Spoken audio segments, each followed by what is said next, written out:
Assalamualaikum warahmatullahi wabarakatuh. Selamat datang di channel YouTube Bimbingan dan Konseling SMK Negeri 3 Yogyakarta. Sebelumnya saya ucapkan terima kasih kepada Bapak atau Ibu orang tua atau wali murid SMK Negeri 3 Yogyakarta kelas 11 tahun pelajaran 2021-2022. Secara khusus, video ini sebenarnya direkam untuk orang tua atau wali murid kelas 11 TL4, TP1, TP2, TP3, dan TP4. Namun, secara umum informasi ini juga bisa didengarkan atau disimak oleh orang tua atau wali murid kelas 11 yang lain. Bapak dan Ibu wali murid ataupun siswa, sebelumnya perkenalkan, nama saya Faiz Mudhoki, biasa dipanggil dengan Pak Faiz. Berikut adalah nomor handphone saya. Saya adalah guru bimbingan dan konseling kelas 10, 11, dan 12, kelas TP1 sampai TP4 dan TL4. Dengan total jumlah siswa ada 479 siswa yang menjadi bimbingan saya. Sebelum kami mulai, ada beberapa informasi, yaitu saya ingin mengutip sebuah pepatah bijak, yaitu ajari dan bimbinglah anak-anakmu sesuai dengan zamannya, karena mereka hidup di zaman yang mereka, bukan pada zamanmu. Sungguhnya mereka diciptakan untuk zamannya, sedangkan kalian diciptakan untuk zaman kalian. Bapak dan Ibu sekalian, pepatah ini kami selalu pegang agar kami selalu bisa berusaha mengikuti anak-anak dengan zamannya. Semoga pepatah ini juga bisa dipegang oleh Bapak dan Ibu sekalian dalam membimbing putra-putri Bapak dan Ibu sekalian selama bersekolah di SMK Negeri 3 Yogyakarta.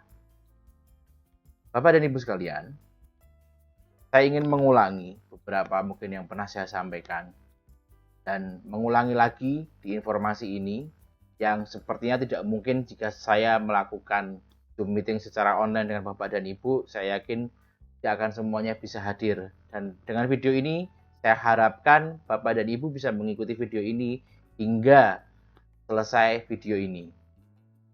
Saya ingin menyampaikan apa yang harus dilakukan atau diketahui orang tua atau wali murid kelas 11 di SMK Negeri 3 Yogyakarta.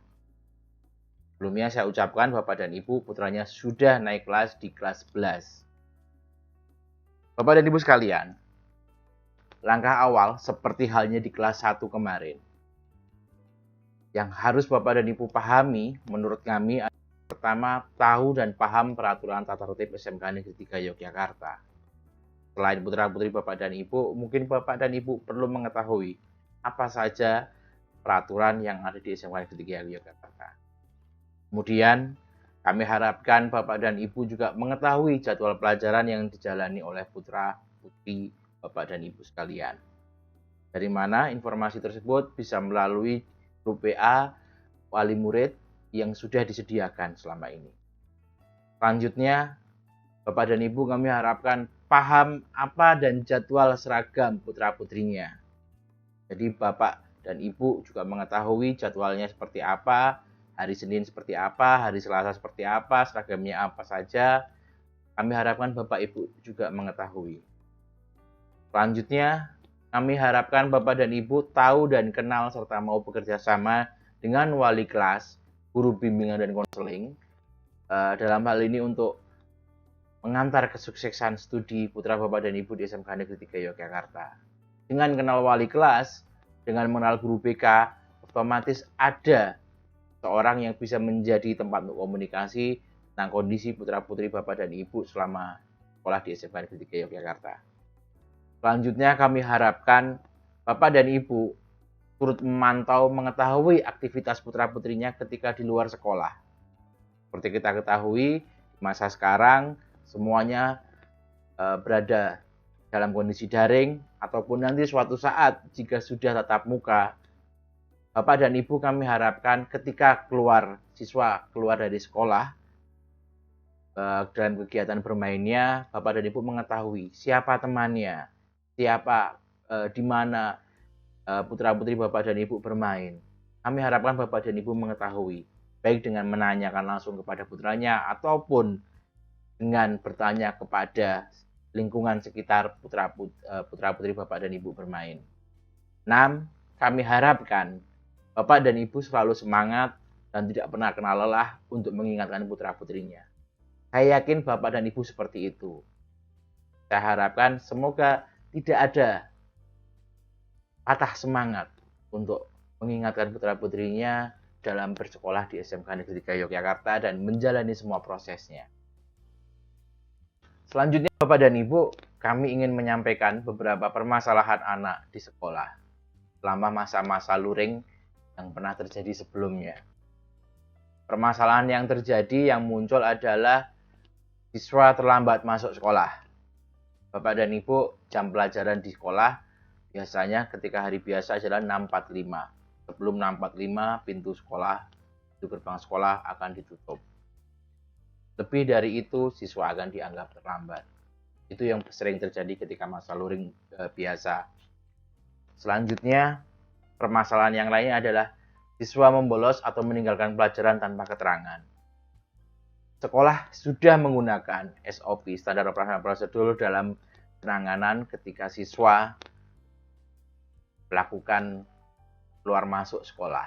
Namun selalu saja ada membolos atau meninggalkan pelajaran. Bisa jadi dia tidak keluar dari sekolah, namun sembunyi entah di mana, itu adalah bagian dari membolos. Selanjutnya, siswa masuk sekolah tanpa keterangan atau tidak pernah berangkat PKL tanpa keterangan. Dalam hal ini, untuk anak-anak yang PKL, ada beberapa kasus seperti ini. Mungkin pamitnya berangkat sekolah, namun sampai tempatnya tidak berangkat, tidak sampai. Entah pergi kemana. Berapa ada yang terjadi. Selanjutnya, siswa tidak bisa atau tidak mau mengatur waktu antara bermain dan belajar di rumah untuk mengerjakan tugas atau PR-nya. Jadi ada beberapa anak yang kami lihat permasalahan manajemen waktunya, membagi waktunya masih menjadi masalah. Kadang bermain tidak kenal waktu, dan saya yakin Bapak dan Ibu sudah mengingatkan. Dan ini adalah proses yang harus berulang-ulang harus kita lakukan. Selanjutnya, ada beberapa anak-anak yang bingung mencari teman atau merasa dijauhi teman-teman sekelas. Karena dia merasa belum kenal, malu, sehingga dia agak susah untuk beradaptasi dengan lingkungan barunya. Ada beberapa yang seperti itu. Namun kita harapkan putra-putri Bapak dan Ibu kita kuatkan untuk berusaha untuk mencari teman, berada di sekolah maupun di tempat PKL-nya nanti. Selanjutnya, siswa salah memahami arti dari solidaritas. Maksudnya adalah, kadang-kadang anak berteman dengan seseorang, dengan temannya. Biasanya mereka berkumpul, melakukan beberapa kegiatan, ada yang halnya positif, dan saya yakin banyak sekali hal yang positif. Namun terkadang ada beberapa yang mengarah ke negatif. Dan atas nama solidaritas kadang-kadang melakukan hal itu. Karena jika tidak mengikuti akan tidak dianggap sebagai teman, ataupun banyak hal yang atas nama solidaritas. Kamu nggak merasa solider kalau tidak mengikuti. Ada yang seperti itu. Ini harus dipahamkan kepada anak-anak kita. Kemudian, jika ada remedi atau perbaikan nilai, siswa sering mengacukan atau cuek. Bapak dan Ibu, ini selalu berulang-ulang dan terjadi setiap tahun. Siswa sudah diberikan informasi jika dia harus mengulang. Bahkan ketika masa biasa maupun masa daring pun juga beberapa kali sering terjadi. Sudah diberikan informasi tapi merasa cuek. Tiba-tiba ketika sudah mepet baru merasa membutuhkan, baru merasa mengejar. Hingga efeknya ya Bapak dan Ibu bisa paham sendiri.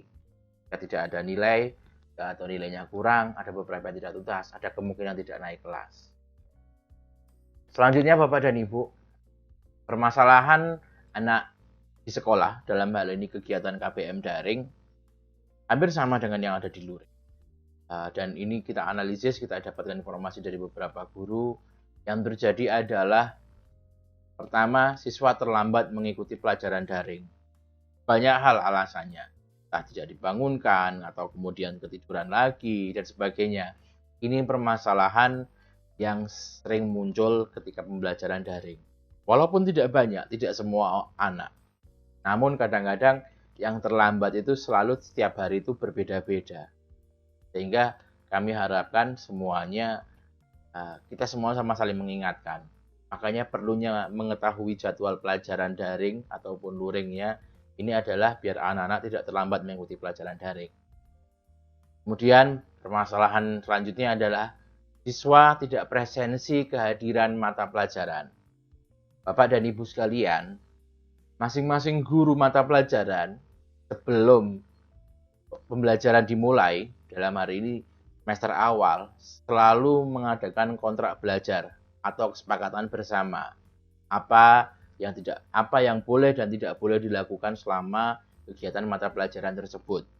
Salah satunya bisa jadi dengan tata cara presensi. Masing-masing guru memiliki kebijakan yang berbeda, cara yang berbeda untuk presensi.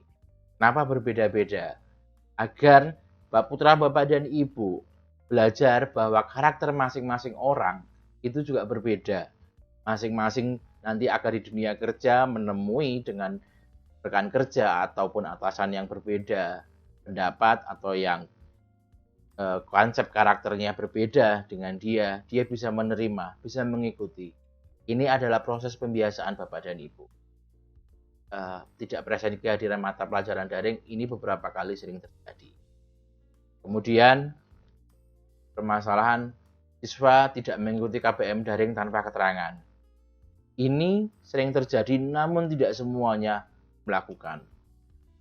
Siswa sama sekali tidak mengikuti KBM daring dan itu tanpa keterangan, entah itu sakit, entah itu ada permasalahan lain. Siswa sama sekali tidak memberikan informasi dan ini kami harapkan tidak terjadi. Selanjutnya, siswa suka menunda-nunda atau tidak mengerjakan tugas. Ini beberapa kali kami temui. Guru sudah memberikan deadline, memberikan tenggat waktu, kapan untuk bisa menyelesaikan tugasnya. Tapi kadang-kadang ada beberapa yang menunda-nunda. Mungkin menganggapnya, kemarin seperti ini boleh, kali besok juga boleh.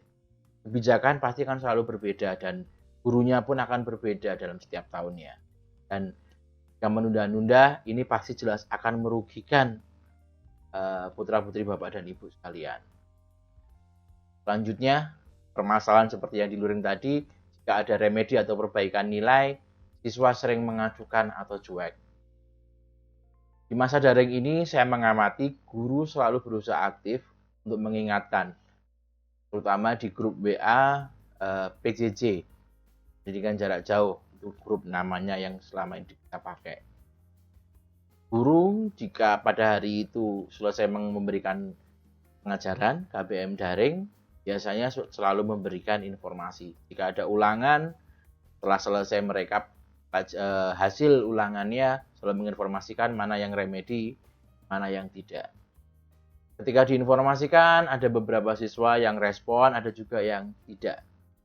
Nah, ini cukup banyak. Walaupun cukup banyak terjadi, walaupun tidak semuanya ke siswa. Dan jika ini sering dilakukan, sekali lagi yang dirugikan adalah siswa itu sendiri. Selanjutnya, permasalahan KBM daring adalah tidak bisa atau tidak mau mengatur waktu antara bermain dan belajar di rumah untuk mengerjakan tugas. Ini permasalahan klasik Bapak dan Ibu, dan saya yakin Bapak dan Ibu memahami mungkin perlu ada manajemen waktu, kesepakatan berada di rumah, jam berapa harus bermain, jam berapa harus belajar. Ini yang harus dipahami di sekolah pun di rumah, dalam hal ini ketika masa pandemi ini. Dan saya harapkan ada komunikasi antara putra Bapak dan Ibu dengan orang tua atau wali murid, sehingga ada manajemen kesepakatan waktu berada di rumah. 7. Permasalahan yang muncul ketika KBM daring ini, masa pandemi ini, siswa merasa tidak mengenal temannya karena bisa jadi sama sekali belum pernah ketemu atau hanya sekali 2 kali dan itu pun komunikasi lewat daring, lewat WA. Sehingga dia ada yang merasa tidak mengenal temannya. Dan sebetulnya ini hanya perlu diberikan penguatan bahwa ini proses semuanya. Jika pandemi segera berlalu. 8. siswa salah memahami atau jadi solidaritas. Ini juga sering terjadi. Jadi ada beberapa siswa yang membuat kelompok sendiri, membuat grup PA sendiri, yang ada yang mengarah ke positif, ada juga yang mengarah ke negatif. Hal yang ke negatif ini yang perlu kita pahami. Kita sama-sama saling mengingatkan putra-putri Bapak dan Ibu sekalian bahwa solidar terhadap teman itu juga ada batasnya. Ketika selama itu mengarah ke negatif, mohon untuk jangan diikuti. Selanjutnya, permasalahan anak selama KBM daring ini juga menjadi permasalahan yang selalu berulang-ulang. Masa KBM daring ini, anak bermain dengan teman di luar rumah tanpa mengenal waktu. Ada yang seperti ini karena merasa dia KBM daring tidak perlu dipantau, sehingga bisa seenaknya ataupun tanpa ada pemantauan juga bisa jadi sehingga bermain di luar rumah tanpa mengenal waktu. Selanjutnya, siswa tidur selalu larut malam atau bahkan pagi.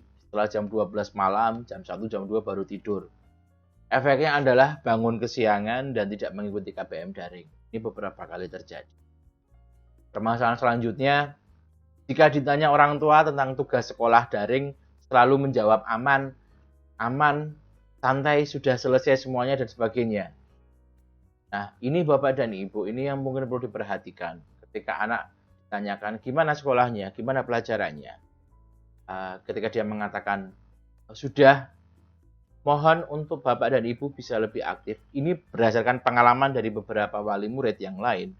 Ketika ditanyakan aman, sudah selesai semuanya, orang tua langsung meminta melihat, menunjukkan buktinya. Oh, sudah melaksanakan. Jika belum, saat itu juga orang tua mendampingi langsung anaknya untuk mengerjakan tugasnya. Ini bisa mengurangi terjadinya anak bilang sudah tapi sebetulnya belum. Dan bentuk tadi adalah bagian dari anak yang suka menunda-nunda pekerjaan dalam arti mengerjakan tugas. Nah, ini yang beberapa kali terjadi selama KBM daring ini. Ketika akhir dari KBM daring baru segera menyelesaikan tugasnya. Ini terjadi, semua akan dirugikan sekali lagi. Selanjutnya, permasalahan KBM daring yang sering terjadi jika ada remedi atau perbaikan nilai, siswa sering mengacuhkan atau cuek. Informasi karena saya yakin terlalu banyak grup WA ataupun dan sebagainya masa KBM daring ini, ada siswa yang mungkin cuma sekedar membaca dan tidak menyadari isi semuanya itu, dan ya kami harapkan apa yang dia lakukan ya semoga tidak perlu sampai mengajukan atau menafikan informasi yang ada di grup WA PJJ itu. Kemudian permasalahan yang beberapa kali kami pantau terjadi, tidak ada pemantauan orang tua atau orang dewasa ketika anak KBM daring. Tidak semuanya Bapak dan Ibu memang. Cuma yang saya alami memang beberapa yang terjadi seperti ini. Dan ini adalah bagian dari efeknya adalah jika ketika anak diberikan tugas, anak-anak jadi ketika ditanyakan oleh orang tua mengatakan aman, tidak ada masalah. Namun sebetulnya ada masalah. Dan ini maka saya harapkan ada pemantauan entah itu orang tua ataupun orang dewasa yang lain di sekitar putra Bapak dan Ibu ketika KBM daring. Dan selanjutnya permasalahan yang muncul di KBM daring ini, tidak ada atau minim paket data internet untuk KBM daring di rumah. Bapak dan Ibu sekalian, kendala di KBM daring memang kebutuhan utamanya adalah paket data atau internet untuk KBM daring. Kami memahami itu, dan karenanya jika ada permasalahan hal ini mohon juga untuk mengkomunikasikan. Jadi juga pemantauan orang tua terhadap anak tidak hanya kepada mata pelajaran atau tugas-tugasnya saja, tapi juga kondisi paket datanya bagaimana, apakah ada internetnya untuk KBM daring atau tidak. Ini juga perlu ditanyakan, perlu dikomunikasikan. Saya yakin Bapak dan Ibu sudah melakukan itu semua. Selanjutnya Bapak dan Ibu, saya menyampaikan kalender pendidikan. Informasi detailnya akan mungkin yang sampaikan di grup WA, bahwa di kalender pendidikan ini ada beberapa agenda-agenda penting di semester ganjil, dan informasinya adalah, hal pentingnya adalah, pertama, Bapak dan Ibu perlu pahami masa pelajaran semester ganjil ini dimulai dari tanggal 12 Juli sampai dengan 23 Desember. Dan tengah-tengahnya nanti ada ujian tengah semester ganjil yang akan dilakukan pada tanggal 13 sampai 24 September 2021. Dan di akhirnya, di Desember nanti, akan ada ujian akhir semester ganjil tanggal 6 sampai 17 Desember 2021. Yang hasilnya nanti siswa akan menerima rapot semester ganjil pada tanggal 23 Desember 2021. Ini adalah tanggal-tanggal penting yang perlu Bapak pahami, dan siswa juga mengerti bahwa ini adalah tanggal-tanggal yang harus diwaspadai biar mempersiapkan diri secara lebih baik. Kemudian di kalender pendidikan ini memang ada banyak kegiatan di agenda ini, dan saya mengutip beberapa tanggal pentingnya adalah, pertama, masa pelajaran semester genap kelas 11 kali ini adalah sebetulnya mulai dari tanggal 13 Januari sampai 24 Januari. Dan di ujian tengah semesternya nanti di bulan Februari, pada tanggal 14 sampai 25 Februari 2022. Dan kenaikan kelas nanti akan dilakukan 22 Maret sampai dengan 1 April 2022.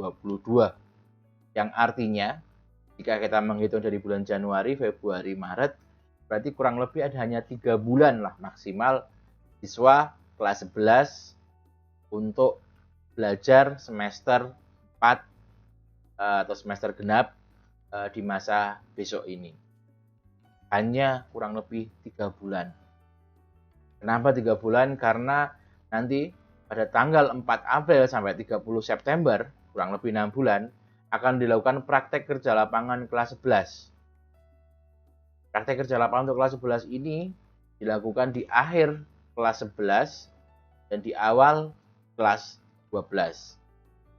Nanti di tengah-tengahnya pada tahun ajaran ini akan dilakukan ujian praktik kerja lapangan kelas 11 dengan Dudi yang dilakukan pada tanggal 13 sampai 17 Juni 2022. Ini untuk mengisi rapot juga, nanti akan terima rapot pada tanggal 24 Juni 2022.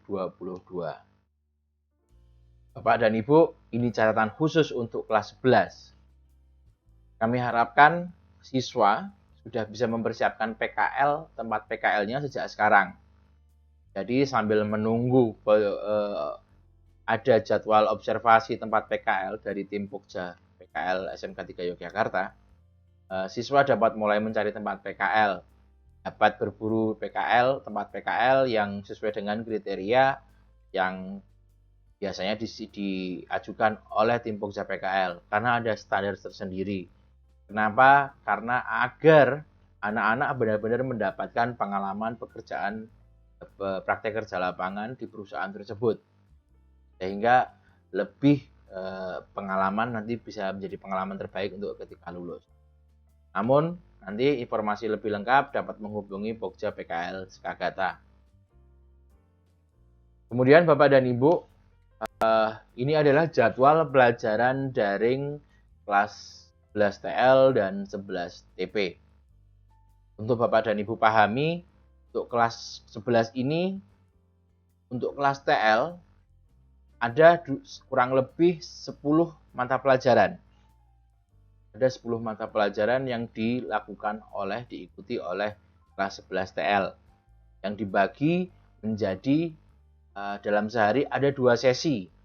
Sesi pertama itu adalah jam 07.30 sampai 09.30. Kemudian sesi kedua adalah jam 9 sampai 10.30. Dalam sehari ada 2 mata pelajaran dan waktunya pun juga Pak dan Ibu sudah mengetahui. Namun untuk jurusan teknik pemesinan atau TP Ada yang satu hari ada 3 mata pelajaran. Jadi total jurusan TP itu ada 11 mata pelajaran yang diikuti siswa. Dan TL adalah 10 mata pelajaran. Ini yang perlu dipahami Bapak dan Ibu. Bapak dan Ibu di jadwal. Jadi Bapak dan Ibu bisa mengetahui waktu aktivitas ketika jam ini anak tidak melakukan KBM daring, bisa jadi anak tidak mengikuti. Selanjutnya, kami informasikan kriteria kenaikan kelas 11. Prosentase kehadiran 1 tahun pelajaran minimal 95%. Artinya di sini maksimal 10 hari tidak hadir tanpa keterangan. Itu yang diizinkan. Jika lebih dari itu, maka bisa jadi tidak naik. Karena ini adalah kriteria kenaikan kelas 11. 2. Menjelaskan seluruh program pembelajaran dari semester 3 atau semester 4 dengan nilai lengkap dan tuntas. Dalam hal ini adalah semester ketika kelas 1 dan kelas 2. 3. Memperoleh nilai sikap atau perilaku minimal baik. 4. Mengikuti penilaian tengah semester, penilaian akhir semester, dan penilaian akhir tahun. Jika tidak mengikuti, maka bisa jadi ataupun tidak mengikuti susulannya pun akan menjadi masalah di akhir nanti. 5. Nilai seluruh mata pelajaran kelompok C, khusus produktif, atau mata pelajaran jurusan, harus memenuhi skor ketuntasan minimal atau SKM. Jika dulu namanya KKM, atau biasa diartikan pelajarannya harus tuntas, harus lulus, jika secara umum. Jika mata pelajaran ini tidak lulus, ataupun tidak tuntas, maka sudah bisa dipastikan Bapak dan Ibu bisa tidak naik. Kemudian, nilai mata pelajaran kelompok A, B, dan C non produktif dalam rapot maksimal 2 mapel yang tidak SKM. Hanya boleh 2 mata pelajaran yang boleh tidak tuntas. Di luar mata pelajaran jurusan. Namun ada pengecualian pada pelajaran pendidikan agama, PPKN, dan bahasa Indonesia. 3 pelajaran ini siswa harus lulus. Pelajaran yang lain mungkin boleh, tapi maksimal 2 mapel dalam satu tahun yang tidak lulus. Jadi jika di semester 1, di semester 3 ada 1 mata pelajaran yang tidak lulus, luar mata pelajaran yang harus lulus tersebut, semester 2 hanya boleh 1.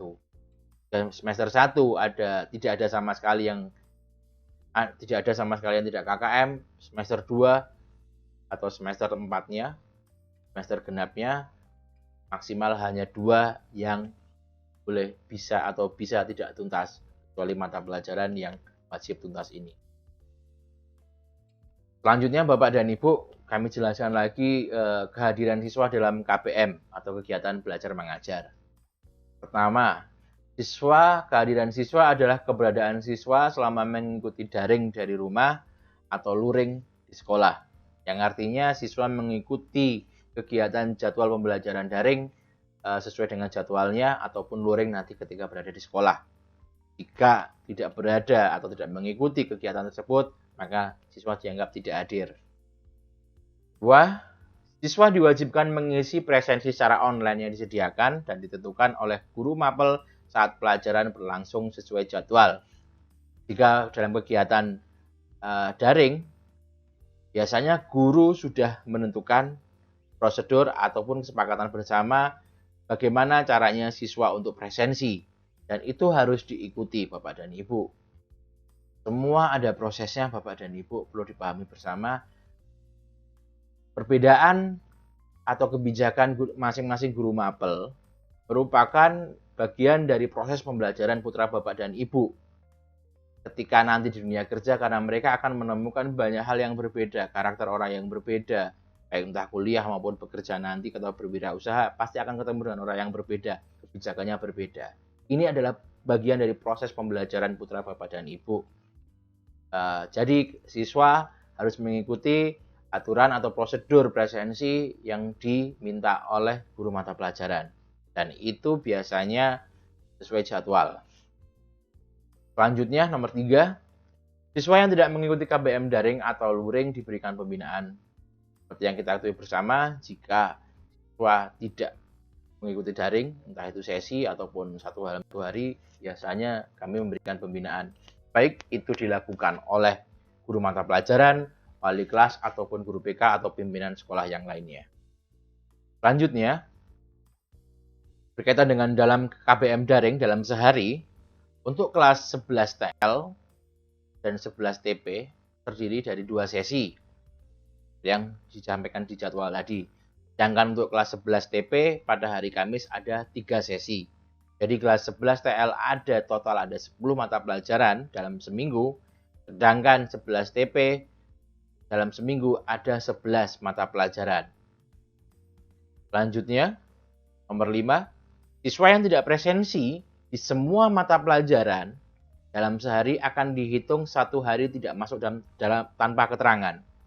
Jadi Bapak dan Ibu, ketika dalam sehari itu ada 2 sesi, siswa ketika tidak presensi dalam 2 mata pelajaran tersebut, maka dianggap 1 hari tidak masuk tanpa keterangan. Kecuali dia sakit, izin, pasti akan ada perhitungannya sendiri. Kemudian nomor 6, siswa yang hanya presensi 1 dalam 1 atau 2 sesi dalam 1 hari tetap dihitung masuk 1 hari. Artinya siswa, jika misalnya dalam sehari itu ada 2 sesi atau 3 sesi dan cuma presensi 1 hari, 1 sesi saja, itu tetap dihitung masuk 1 hari. Namun, pembinaan berkaitan dengan ketidakhadiran dalam 1 sesi ataupun dalam jumlah sesi akan tetap dilakukan oleh wali kelas, guru bimbingan dan konseling maupun pimpinan sekolah. 7. Tugas-tugas mata pelajaran tetap harus dikerjakan dan dikumpulkan sesuai dengan ketentuan oleh guru mata pelajaran, karena akan mempengaruhi nilai akhir di rapot. Bisa jadi siswa mungkin lupa tidak presensi atau apa, namun tugas tetap harus kumpulkan. Dan biasanya sudah ada informasi, ada kesepakatan dari guru mata pelajaran, dan informasinya sudah disampaikan ke siswa, kapan harus mengumpulkan tugas-tugas tersebut. Bapak dan Ibu, kami sekali lagi mengingatkan, menunda-nunda pekerjaan akan menjadikan permasalahan baru bagi putra. Jadi kami mohon selalu memantau putranya. Selanjutnya, apabila ada ketidaksesuaian dalam laporan ketidakhadiran siswa, dapat klarifikasi kepada guru mata pelajaran. Jadi guru BK selalu memberikan informasi kepada orang tua, rekapnya, dan kami mendapatkan laporan ketidakhadiran siswa dalam buku kemajuan kelas siswa online, siapa saja yang tidak presensi dalam pelajaran tersebut. Kami merekapnya dan kami menyampaikan kepada orang tua sehingga tidak berkelanjutan ketidakhadiran tersebut atau tidak presensi tersebut. Selanjutnya, Bapak dan Ibu, ini budaya kerja yang disampaikan di sekolah. Tampilan seorang siswa SMK 3 Yogyakarta atau biasa disingkat Skagata. Kami harapkan siswa Skagata terbiasa melakukan kebajikan, disiplin, tertib, rapi, bersahaja, bersahabat, sigap, dan energik. Ini harapan kami dan kami yang pengen kami tunjukkan kepada sekolah, kami inginkan kepada siswa budaya kerja atau etika kerja atau sikap siswa kita adalah seperti ini. Ini ada beberapa protokol. Saya tidak akan menjelaskan panjang lebar karena akan membuat lama video ini. Sudah saya sampaikan protokol kesehatan. Ada protokol kesehatan secara umum. Etikanya bagaimana, maskernya harus bagaimana, cuci tangan, jaga jarak itu harus dilakukan. Kemudian protokol kesehatan sebelum masuk ruang belajar ada sendiri juga. Siswa harus cuci tangan dan sering-sering cuci tangan akan mencegah tertularnya COVID ini dan kita sudah mengetahui bersama. Kemudian ada juga protokol kesehatan selama belajar. Yang kami selalu utamakan adalah siswa kami minta untuk harus selalu menggunakan alat belajar sendiri. Jangan pinjam-meminjam pulpen. Makanya kita selalu mengingatkan jangan sampai ada yang ketinggalan peralatan belajarnya. Yang membawa makan dan minum silahkan, karena selama masa pandemi kantin juga tidak ada jika seandainya besok tatap muka. Dan jaga jarak, Dan juga ketika selesai praktek nanti siswa juga diharuskan untuk mengelap, mencuci dan mencuci dengan disinfektan peralatan sebelum dan sesudah selesai digunakan. Seperti itu. Kemudian ini adalah protokol kesehatan selesai belajar dari sekolah. Jika nanti tatap muka nanti masker, kemudian tetap jaga jarak, menjaga jarak agar tidak menyentuh barang-barang yang tidak diperlukan, dan peserta didik pun juga yang mau menjemput juga harus melakukan protokol. Berkaitan dengan perizinan ketidakadaan siswa, apabila ada siswa yang tidak ikut kegiatan belajar mengajar, orang tua atau wali harus menyampaikan izin kepada guru mata pelajaran atau guru BK dengan alasan yang kuat. Bapak dan Ibu, saya sudah menyampaikan nama guru mata pelajarannya dan nomor handphone sudah saya sampaikan di grup ya. Jadi itu bisa menjadikan Bapak dan Ibu bisa menyimpan dan kemudian dijadikan ketika ada izin, ketika Bapak dan Ibu punya kepentingan dengan anaknya, izin melalui saya sebagai guru BK atau wali kelas atau guru mata pelajarannya semakin lebih baik. Pemberitahuan izin ini harus disampaikan oleh orang tua atau wali sebelum pelaksanaan KBM, baik itu di sekolah ataupun nanti daring. Jadi jadwal Bapak dan Ibu juga perlu memahami.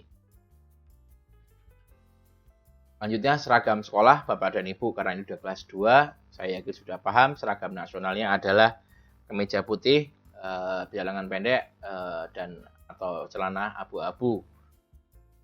Saya yakin Bapak dan Ibu sudah mengetahui, Putri juga bagaimana, seragam sekolah nasional adalah putih abu-abu. Kemudian atributnya, badge-nya, ada badge OSIS, di sakunya ada merah putih, dan beberapa aturan yang lain. Badge itu harus ada dalam seragam sekolah nasional yang abu-abu putih. Seragam yang lainnya, pakaian kepramukaan, Bapak dan Ibu juga sudah mengetahui. Jika putranya nanti punya seragam kegiatan pramuka, wajib menggunakan baju pramuka. Akan praktik pun sama, sesuai dengan kompetensi masing-masing, ada warna dan bentuknya, dan bahannya biasanya sudah ditentukan, dan ini digunakan selama praktik. Kemudian pakaian yang biasa dipakai juga, salah satunya yang rutin adalah pakaian tradisional Gagrag Yogyakarta. Ini adalah sesuai dengan surat edaran gubernur yang diadakan, wajib dipakai selama pada hari Kamis Pahing. Selanjutnya Bapak dan Ibu, ada juga pakaian batik. Bapak dan Ibu juga sudah mengetahui, dan kami selalu mengingatkan sepatu putra Bapak dan Ibu adalah warna hitam polos, berkaos kaki warna putih. Hitam polos artinya tidak ada list atau tidak ada floretan atau apapun, gambar apapun, yang warnanya adalah hitam polos, baik putra maupun putri. Dan untuk berkaitan dengan yang muslim, jilbabnya pun juga harus sudah ada aturannya.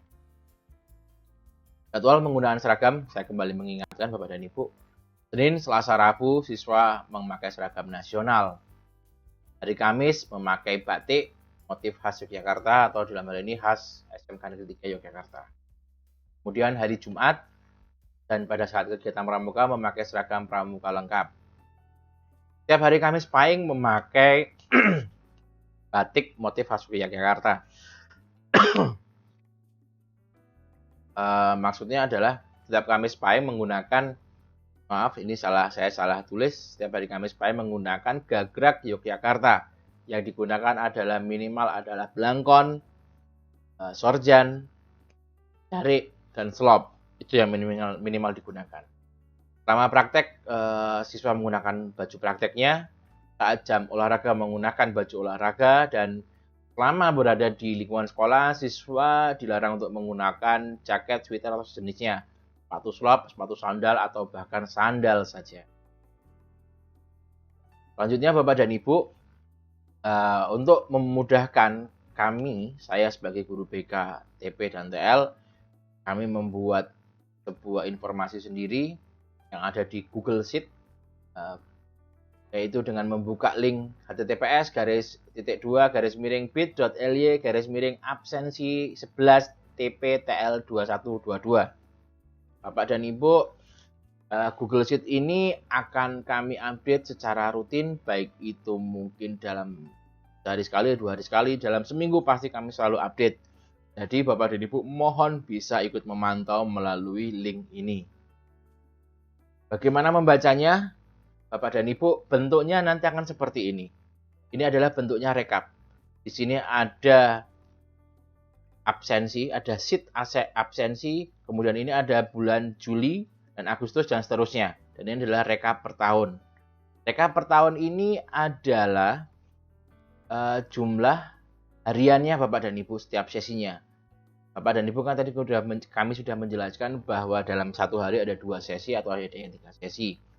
Di sini ada keterangan B itu bolos, S itu sakit, I itu izin, A itu alpa atau tanpa keterangan. Di rekap absensi per sesi ini adalah jumlah sesi yang tidak diikuti ataupun dipresensi tidak hadir oleh guru mata pelajarannya. Nah, untuk melihat detailnya, Bapak dan Ibu silahkan nanti diklik di bulannya, di bulan Juli, Agustus, atau seterusnya. Ketika Bapak dan Ibu mengklik di bulan Juli, di sini Bapak dan Ibu ada melihat tanggal, ada angka, ada 25, 26, 27, 28, itu adalah tanggalnya Bapak dan Ibu. Dan kemudian dalam satu hari ada yang 1 sesi, ada yang 2 sesi, ada yang 3 sesi. Seperti yang saya sampaikan tadi, kalau untuk 11 TL adalah 2 sesi dalam satu hari. Kelas 11 TP, tiap hari Kamis ada yang 3 sesi, sisanya 2 sesi. Kemudian di sini ada warna biru. Mohon maaf.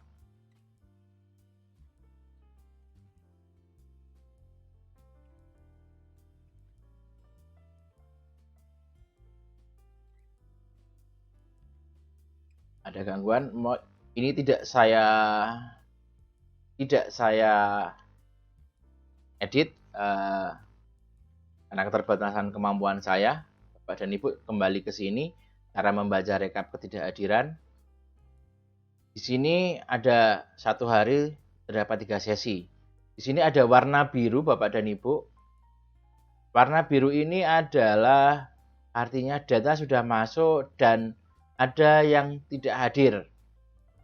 Jadi ketika ada di sini ada hari tanggal 28, sesi 1, sesi 2 misalnya, ini sebagai contoh tidak ada warna, artinya belum data belum masuk.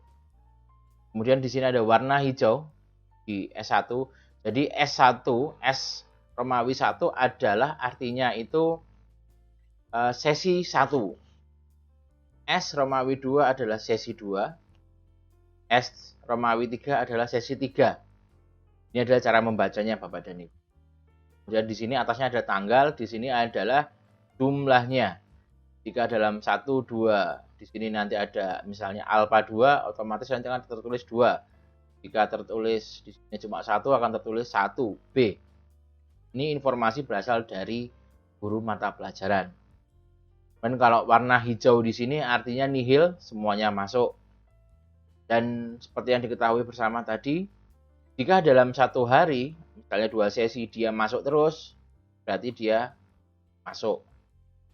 Kalau dia cuma 1 kali masuk 1 sesi saja, dia tetap dianggap masuk 1 hari. Tapi jika sama sekali tidak masuk, ini ditulis A semuanya, alfa, maka akan terhitung 1 hari. Kemudian di sini ada tanggal yang diblok, ini artinya hari libur. Selanjutnya Bapak dan Ibu, ini yang harus dilakukan oleh orang tua atau siswa. Ada 9 hal. Ini saya harapkan Bapak dan Ibu mengikuti.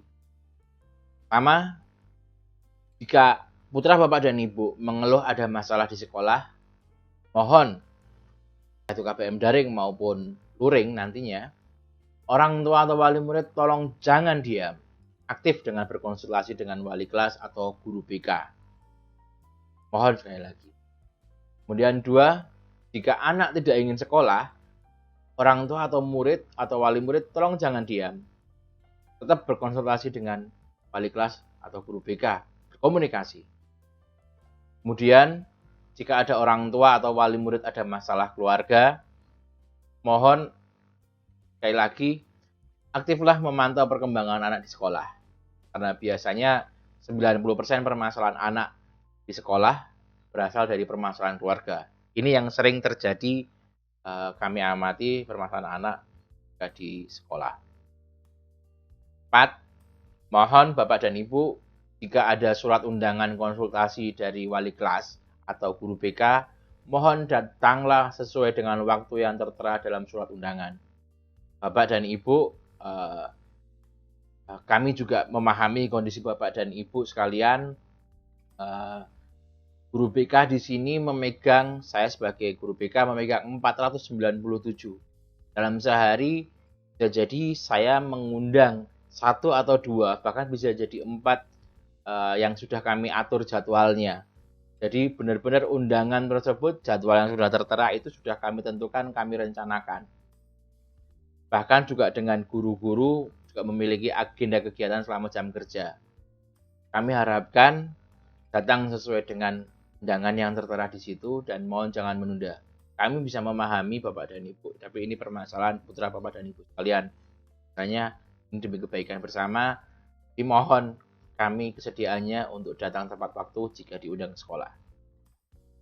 5. Jika sudah mengetahui anak memiliki masalah di sekolah, mohon aktiflah memantau perkembangan anak di sekolah. Bisa dengan datang ke sekolah atau melalui wali kelas atau guru BK. Karena terkadang siswa atau orang tua atau wali murid yang ini permasalahan terjadi, diam-diam memblokir nomor HP wali kelas atau guru BK sehingga tidak bisa dihubungi.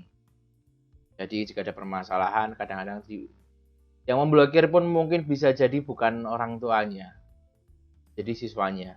Permasalahan sering terjadi seperti itu. 6. Jika nomor handphone orang tua atau wali ganti, mohon jangan lupa menghubungi wali kelas atau guru BK agar komunikasi tidak terputus. 7. Jika sama sekali tidak dihubungi oleh wali kelas atau guru BK, guru mata pelajaran atau pihak sekolah berkaitan dengan siswa, mohon aktif. Silakan untuk bertanya pada pihak yang bisa Anda hubungi. Bisa jadi mungkin Bapak atau Ibu terlewati untuk dihubungi karena banyak permasalahan siswa yang dihadapi oleh wali kelas, guru BK atau guru mata pelajaran sehingga terlupakan. Komunikasi nomor orang tua, nomor guru juga sudah saya sampaikan kepada Bapak dan Ibu sekalian, nomor saya juga sudah saya sampaikan, apalagi wali kelas. Mohon silakan bertanya. 2 hari sekali juga, 2 minggu, minimal 2 bulan sekali atau sebulan sekali. Itu harapan saya. 8. Jika memiliki permasalahan kendala dengan siswa di rumah yang menghambat kegiatan belajar siswa, dalam arti di masa KPM daring ini, mohon aktif dengan menghubungi wali kelas atau guru untuk komunikasi dan berusaha mencari solusi bersama. Bapak dan Ibu, jika dirasa dilihat Bapak dan Ibu melihat sepertinya di rumah ada masalah berkaitan dengan belajar, misalnya tidak bisa KPM daring, permasalahannya apa, mohon komunikasi dengan sekolah, wali kelas atau guru BK dan semuanya yang bisa Anda hubungi, tolong komunikasi. Kita cari solusi bersama, karena kita di sini mengantar anak kita agar tes studinya di SMA Negeri 3 Yogyakarta. Terakhir, jangan blokir nomor wali kelas dan guru BK khususnya. Mohon 2 bulan sekali tolong dijapri. Walaupun seperti yang di nomor 7 ini tidak ada informasi apapun, dan saya yakin kalau informasi dari sekolah, kami akan tetap berusaha menyampaikan ke grup wali murid. Komunikasi secara personal juga diperlukan juga. Tolong dicek apakah nomornya diblokir atau tidak. Karena bisa jadi ada yang, mohon maaf, tidak semuanya memang, siswa yang memblokir nomor wali kelas dan guru BK biar tidak bisa komunikasi, informasi yang di grup tidak muncul. Itu yang kami harapkan tidak terjadi. Bapak dan Ibu semuanya, kami dan kita menyadari bersama bahwa pandemik merubah semuanya, pandemik merubah segalanya.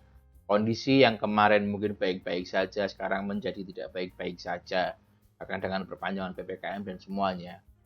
Kita memahami Bapak dan Ibu. Dan banyak terjadi perubahan. Dan perubahan ini harus kita ikuti. Adaptasi adalah kunci. Jadi Bapak dan Ibu, saya memahami, sekolah memahami kondisi yang dialami Bapak dan Ibu. Masing-masing mungkin bisa jadi yang berbeda, ada yang secara kesusahan finansial dan sebagainya, ada permasalahan keluarga, kondisi keluarga yang berubah semuanya. Kami memahami. Tolong permasalahan tersebut pun jika itu mengefek kepada anak, tolong sampaikan kepada kami. Kami juga berusaha, kita saling kerjasama biar tidak ada permasalahan. Kita cari solusi bersama. Kita semua mengalaminya. Ada yang mungkin lebih susah daripada kita, atau mungkin ada yang biasa-biasa saja. Kita semua mengalaminya di masa pandemi. Dan kita harus menyesuaikan diri dengan kondisi ini. Dan terima kasih Bapak dan Ibu sudah berkenan menyimak informasi yang saya sampaikan. Mohon maaf, banyak terjadi kesalahan teknis dan salah-salah kata. Dan ini memang tidak saya edit, karena ini menjadi salah satu bentuk kami daripada kami membuat Google Meeting atau Zoom Meeting secara langsung tidak bisa diakses oleh banyak orang secara langsung karena bisa jadi kadang kesibukan dan sebagainya. Kami mengambil inisiatif, kami rekam dalam bentuk video, kami sampaikan melalui channel YouTube. Dan ini ada nomor handphone, mohon maaf, nomor telepon sekolahan 0274503 dan ini adalah sosial media BKSM Mekanik Yogyakarta. Kami berusaha aktif menginformasikan apapun itu, dan kami juga sudah membuat konten Senin Wage seputar informasi parenting, wawasan parenting edukatif yang kami harapkan bisa sedikit menginspirasi Bapak dan Ibu. Sekali lagi kami ucapkan terima kasih sudah berkenan menyimak hingga selesai. Mohon maaf atas banyak kesalahan dan kekurangan saya. Sampai jumpa di lain kesempatan. Assalamualaikum warahmatullahi wabarakatuh.